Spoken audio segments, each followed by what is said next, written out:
Hello guys, फिर से मैं एक बार सनी बसरा आपके साथ जुड़ चुका हूँ। अगर आप भी मैसन हैं, यानी कि अगर आप टाइल मैसन हैं या आप ब्रिक मैसन हैं या फिर कंस्ट्रक्शन प्रोफाइल से बिलोंग करते हैं या फिर आप है फूड डिलीवरी राइडर्स हैं या फिर आप हैवी ट्रक ड्राइवर्स या फिर आप नाइट ड्राइवर्स हैं, तो ये वीडियो आप लोगों के लिए ही है। तो इसको स्किप मत कीजिएगा, पूरी वीडियो को देखिएगा। तो अब बात कर लेते हैं इस अपना अपॉर्चुनिटी के बारे में। तो अगर मैं इस कंट्री की सैलरी के बारे में बात करूं तो यहाँ पे अमूमन सैलरी 50 to 60,000 के बीच में अर्न की जा सकती है और लोग कर भी रहे हैं और इससे ज़्यादा भी लोग अर्न कर रहे हैं। ठीक है, इस कंट्री के अगर मैं बजट के बारे में बात करूं तो ये कंट्री का जो बजट है आप लोगों की पॉकेट पे बर्डन नहीं डालने वाला, बल्कि आपको कमा के देने वाला है। अगर मैं इसको कंपैरिजन करूं एज अ गल्फ कंट्री के, या आप सऊदी को ले सकते हैं, दुबई को ले सकते हैं, तो उनसे अच्छी सैलरी आपको मिल रही है, अच्छा एनवायरनमेंट आपको अच्छा मिल रहा है, देखने को वहाँ की उस कंट्री की ब्यूटी देखने को मिल रही है और अच्छी जॉब प्रोफाइल्स आपको मिल रही है। गल्फ में आप जाएंगे तो आपको शायद हो सकता है एक टाइम बाद आपको वापस आना पड़े, बट आप इस कंट्री में रह के आप एक टाइम बाद पीआर के लिए भी अप्लाई कर सकते हैं। तो आइए बात करते हैं इस कंट्री के बारे में, जो अपनी ब्यूटी के बारे में, उस नेचर वाइज बहुत ज़्यादा ब्यूटीफुल है, पूरे वर्ल्ड में फेमस है। उस कंट्री का नाम है मॉरिशस।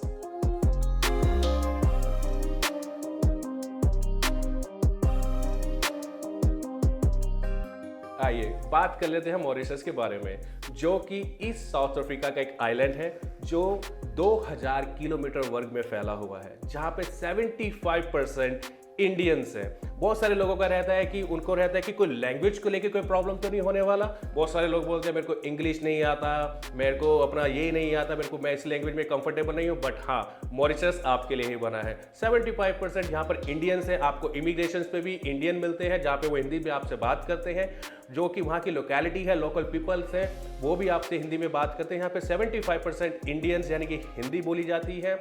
कुछ फ्रेंच हैं, कुछ चाइनीज़ हैं और बहुत ही छोटा सा एक 44% जो लोग हैं वो मुस्लिम रिलीजन से आते हैं। और इसकी अगर मैं कैपिटल की बात करूं तो इसकी कैपिटल का नाम है पोर्ट लुइस। इस मॉरिशस के अंदर 4 एयरपोर्ट्स हैं जो आपको अलग अलग कंट्रीज से कनेक्ट करते हैं। ठीक है, और मैं बात करूं इंपोर्ट और एक्सपोर्ट के बारे में, तो यहाँ से बहुत सारी चीज़ें इंपोर्ट और एक्सपोर्ट होती हैं, यूरोप साइड, कनाडा साइड और यूएसए साइड। तो अगर मैं बात करूँ इस कंट्री की ब्यूटी के बारे में, तो बहुत सारे सैलानी, यानी कि अगर मैं बात करूँ टूरिस्ट, इस कंट्री में विजिट करते हैं और इस कंट्री के नेचर का एंजॉय लेते हैं। बहुत सारे लोग आपको मिल जाएंगे समुद्र के किनारे अपना सन बाथ लेते हुए। आइए अब बात कर लेते हैं इस कंट्री में जाने के फायदे, क्योंकि वही है, अगर आप किसी कंट्री में जा रहे हैं, अगर उस वहाँ पे फायदे ना हो तो मुझे नहीं लगता कि आप उस कंट्री में ट्रैवल करेंगे। तो मॉरिशस एक ऐसा आइलैंड है, एक ऐसी कंट्री है कि यहाँ से आप कनाडा या फिर आप यूएसए के लिए भी ट्राई कर सकते हैं। और कनाडा एक ऐसी कंट्री है जहां पे अगर वर्क परमिट पे 5 साल रुक जाते हैं तो आप वहां पे पीआर के लिए एलिजिबल हो जाते हैं। और सबसे मजे की बात कि यूरोप की जितनी भी शेनिगन्स कंट्री है या नॉन शेनिगन्स कंट्रीज हैं, वो आपको हंसते हंसते अपनी कंट्री के अंदर एंटरटेन करती हैं अगर आपके पास मॉरिशस का वर्क एक्सपीरियंस है। तो हुई ना मजेदार बात। अगर आप किसी कंट्री में जा रहे हो और वहां पर आपको शेनिगन्स, कनाडा, यूएसए जाने का मौका मिल रहा है, तो मुझे नहीं लगता ये किसी अलादीन के चिराग से कम है। तो आइए जान लेते हैं कि यहाँ पर कैसे आप जॉब करने जा सकते हैं, कैसे आपको क्या मिल सकता है और क्या नहीं मिल सकता है।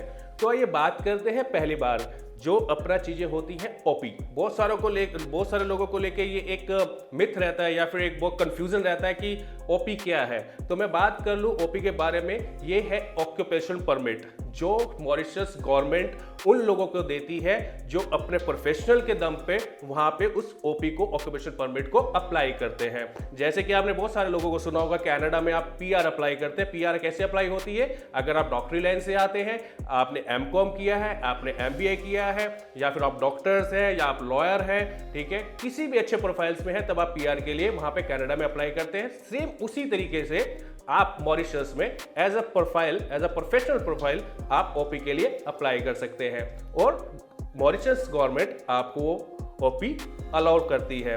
ओपी का अगर मैं बात करूं, ओपी का जो टोटल प्रोसेस रहता है ऑलमोस्ट 45 डेज का रहता है, ठीक है, और जो इसकी वैलिडिटी रहती है उस कंट्री के अंदर ऑलमोस्ट 4 to 5 ईयर्स के आसपास रहती है। ओपी क्या है? ओपी के दम पर अगर आपको ऑक्यूपेशनल परमिट मिलता है तो इसमें यह बाउंडेशन नहीं है कि आपको एक ही एम्प्लॉयर के पास में काम करना है। आप पूरे मॉरिशस में अपने अकॉर्डिंग जॉब ढूंढ के काम कर सकते हैं। बहुत सारे प्रोफाइल्स आते हैं, एचआर, अकाउंटेंट, सिविल इंजीनियर आ जाता है, कैशियर आ जाता है, सुपरमार्केट हेल्पर आ जाते हैं। बहुत सारे लोग इस चीज़ों के लिए अप्लाई करते हैं और वहाँ पे ओपी उनको ईजिली मिल जाता है।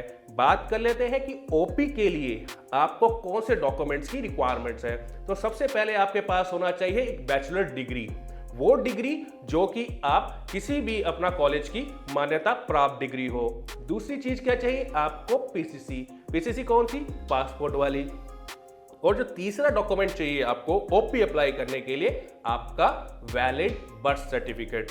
ये अगर आपके पास तीन चीजें हैं तो आप वहां पर ओपी के लिए अप्लाई कर सकते हैं और आपको वहां की गवर्नमेंट आपको ओपी दे भी देती है।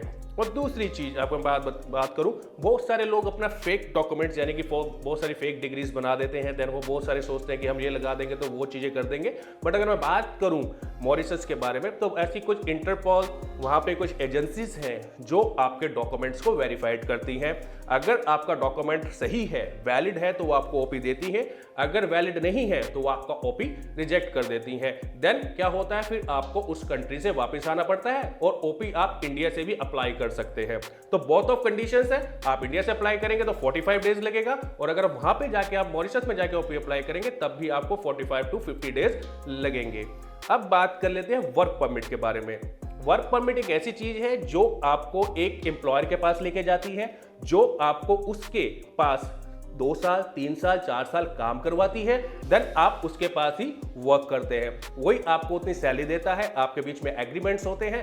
बट आपके पास वर्क परमिट में सबसे मेन चीज है कि अगर आपके पास 5 साल तक वर्क परमिट है और आप मॉरिशस में 5 साल तक रह रहे हैं और उनके लॉ को और उनकी जो भी टर्म एंड कंडीशंस है, जो उनके लॉ है, उनको फॉलो कर रहे हैं, टैक्सेशन का हिस्सा बने हुए हैं, तो 5 साल बाद आप उस कंट्री की पीआर ले सकते हैं। और वर्क परमिट अप्लाई करने के लिए आपको डिग्री की रिक्वायरमेंट नहीं है। आप बेसिकली 10th और 12th पे भी वर्क परमिट अप्लाई कर सकते हैं। बट हाँ, आपको वर्क परमिट अप्लाई करने के लिए डिग्री नहीं चाहिए, बट आपको बर्थ सर्टिफिकेट और आपका पीसीसी फिर भी रिक्वायर्ड है। तो वर्क परमिट का जो टोटल प्रोसेस रहता है ऑलमोस्ट 55 to 60 डेज का टाइम रहता है। और वर्क परमिट का सबसे मेन फायदा मैंने आपको गिना दिया है। अगर आपको पीआर लेना है तो आप वर्क परमिट के साथ जाइए, अगर आपको सिर्फ वहां पे 3 से 4 साल रहना है तो फिर आप ओपी के साथ जा सकते हैं। तो ये इस कंट्री का प्रोसेस है जो इस तरीके से ये कंट्री काम करती है। बट अगर मैं बात करूं तो बहुत सारे लोग यहाँ पर जाते हैं और अपना बेहतर फ्यूचर वहां पर देखते हैं, और बहुत सारे लोग ऐसे भी हैं जो मॉरिशस के रास्ते अपना आज के टाइम में कनाडा, यूएसए और यूरोप में बैठे। अगर आपकी भी मॉरिशस को लेके, कनाडा, यूएसए या फिर आपको यूरोप को लेके कोई भी इंक्वायरीज है तो आप कमेंट सेक्शन में जाके अपना मैसेज छोड़ सकते हैं। अगर आप भी ऐसी रोचक जानकारियां कंट्री टू कंट्री सुनना चाहते हैं या आपको चाहिए तो आप हमारे चैनल को सब्सक्राइब कर सकते हैं और उसको फॉलो कर सकते हैं। तो अभी नीचे आपको आइकन दिख रहा होगा, बटन दिख रहा होगा, बेल दिख रही होगी, उसको दबाइए और आज ही हमारे चैनल को फॉलो कीजिए। नमस्कार।